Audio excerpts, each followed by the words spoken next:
Turkiye's GDP rose more than economists expected in the second quarter. Gross domestic product grew 3.8% year-over-year and 3.5% quarter-over-quarter. Growth was mainly driven by consumption, with household spending remaining elevated through May, thanks to heavy pre-election spending by President Recep Tayyip Erdogan. Retail sales remained high as well, while industrial and exports slowed. But industrial production still shows limited recovery from February's devastating earthquakes. For more on this now, let's go to Erhan Aslanoğlu. He's economics professor at Piri Reis University here in Istanbul. Thank you for joining us today. Right, Professor, that's a very good figure for Turkey at a time when other GDPs around the world are rather contracting. Well, thank you very much. As you said, the figure is a little bit higher than expectation, but the composition of the GDP figures are in line with expectations. We were expecting domestic demand to contribute a lot to the GDP growth in the second quarter, as it had been in the first quarter, and it happened.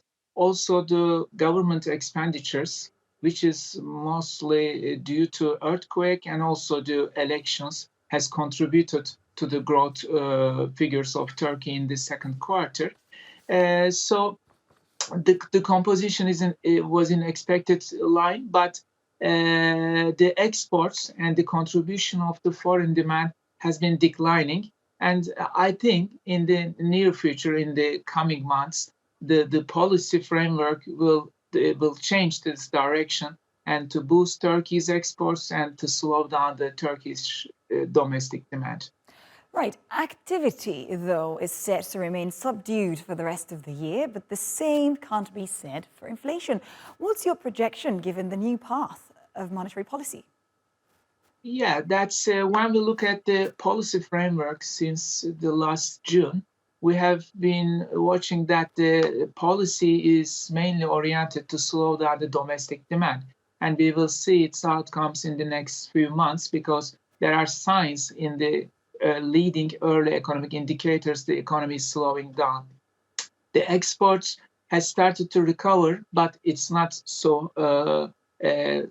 strong because one reason it takes time for the exchange rate to reflect its impact on the growth rate, and also the world economy and European economy is slowing down. Well, the economy is likely to slow down, domestic demand is likely to slow down, but we shouldn't expect too much slowdown because the economic policies are not entirely stopping the economy. But as you said, the inflation has been going up. It's likely to go up as the central bank is also expecting this. We will see the exchange rate depreciation, the taxes, and still the existing domestic demand, its impact on inflation. And it will likely to continue till the first quarter of the next year. But the policy framework, if it continues like this, the tight monetary policy and also tight fiscal policy in the next coming months, we expect in the second half or in the second quarter of the next year, the inflation might likely to go to the disinflation period. Professor Erhan Aslanoğlu, thank you very much. And now let's go to other top stories from around the world. UBS has reported the biggest ever quarterly profit for a bank in the second quarter after completing its takeover of fallen rival Credit Suisse. The Swiss lender earned $28.9 billion in the 3 months to the end of June, thanks to the so-called negative goodwill on the acquisition. The bank has also said it expected to secure cost savings of more than $10 billion by the end of 2026 from its integration of Credit Suisse. China's factory activity has contracted for a fifth consecutive month, the latest sign that the slowdown in the world's second largest economy may not yet have bottomed out. The official manufacturing purchasing managers index rose slightly to 49.7 in August, remaining below the 50 mark that separates growth from contraction. Meanwhile, non-manufacturing activity also hit a new low for the year.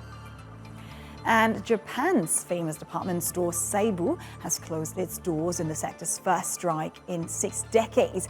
The owner of the chain, Seven & I Holdings, wants to sell Seibu to US investment group Fortress, citing poor financial performance and fearing a further job cuts, so called the one-day stoppage.